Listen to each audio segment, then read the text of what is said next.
আমরা এখন একটা জটিল আকৃতির বস্তুর জড়তার ভ্রামক নির্ণয় করব। এখানে এই বস্তুটা কেমন সেটা আমি একটু বলে নেই। এখানে এল দৈর্ঘ্যের একটা সরু সুষম দণ্ড বা থিন ইউনিফর্ম রড। এই দণ্ডটার ভর হচ্ছে স্মল এম এবং দৈর্ঘ্য হচ্ছে এল, এবং এর দুই প্রান্তে যুক্ত দুইটা গোলক। তাহলে এটা হচ্ছে একটা গোলক বা স্ফিয়ার। এই গোলক দুইটা নিরেট গোলক এবং প্রত্যেকটা গোলকের ভর হচ্ছে ক্যাপিটাল এম এবং ব্যাসার্ধ হচ্ছে আর। তার মানে এই গোলকের কেন্দ্রটা এই লাঠির প্রান্তবিন্দু থেকে কত দূরে? লাঠির প্রান্তবিন্দু থেকে আর দূরে। তাহলে এবার দেখা যাক এই সম্পূর্ণ বস্তুটার জড়তার ভ্রামকটা কত হয় এই লম্ব অক্ষের সাপেক্ষে। তাহলে এই যে আমরা বেগুনি রঙের যে অক্ষটা দেখছি, এই অক্ষটা হচ্ছে এই লাঠির সাথে লম্বভাবে অবস্থিত এবং ঠিক মাঝখান দিয়ে অর্থাৎ ভর কেন্দ্র দিয়ে যায়।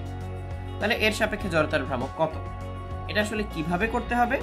এটা করতে হবে হচ্ছে প্রথমে লাঠির জন্য জড়তার ভ্রামক বের করব, তারপর বলগুলোর জন্য জড়তার ভ্রামক বের করব, তারপর সবগুলো অ্যাড করে দিব।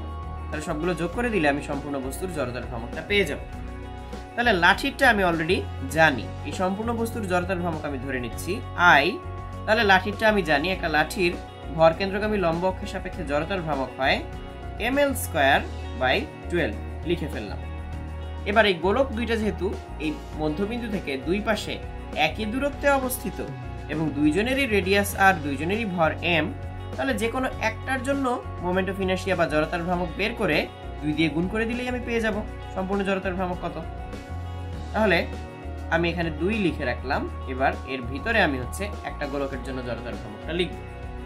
এবার আলাদা করে একটা গোলকের কথা চিন্তা করি।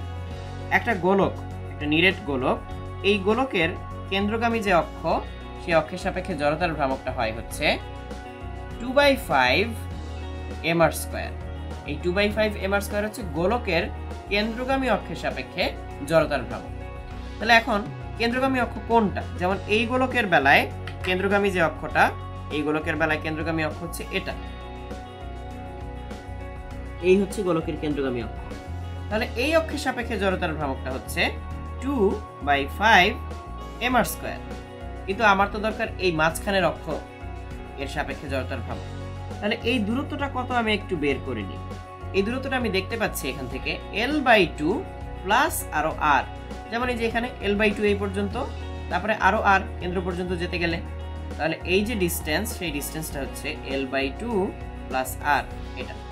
তাহলে এবার আমরা সমান্তরাল অক্ষ উপপাদ্য ব্যবহার করব। সমান্তরাল অক্ষ উপপাদ্য অনুযায়ী এই অক্ষের সাপেক্ষে যদি আমি জড়তার ভ্রামক জানি, অর্থাৎ ভরকেন্দ্রের সাপেক্ষে, ভরকেন্দ্রগামী অক্ষের সাপেক্ষে, তাহলে নতুন অক্ষের সাপেক্ষে জড়তার ভ্রামকটা কত হবে?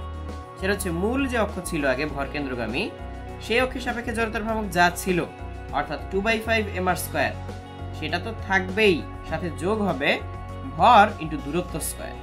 ভর কত? Capital M. দূরত্ব কত? দূরত্ব এই ক্ষেত্রে হচ্ছে l/2 plus r whole square. তাহলে আমি এটাকে আসলে সেকেন্ড ব্র্যাকেট দিয়ে লিখতে পারি এখন এরকম করে। তাহলে এই হচ্ছে একটা গোলকের জন্য জড়তার ভ্রামক। যেহেতু এখানে দুইটা গোলক, তাই আমরা 2 দিয়ে গুণ করে দিলাম। গুণ করে এই দণ্ডের সাপেক্ষে যে জড়তার ভ্রামক ছিল, দণ্ডের সাপেক্ষে না, দণ্ডের জড়তার ভ্রামক যেটা ছিল ml²/12, তার সাথে যোগ করে দিলাম। তাহলে এই যে সম্পূর্ণ মানটা আমি পাচ্ছি, এই মানটা হচ্ছে এই লাঠির সাথে লম্বভাবে ভরকেন্দ্রগামী যে অক্ষ, তার সাপেক্ষে এই সম্পূর্ণ বস্তুটার জড়তার ভ্রামক। এরকম করে আমরা যে কোনো বস্তুর জড়তার ভ্রামক নির্ণয় করতে পারি।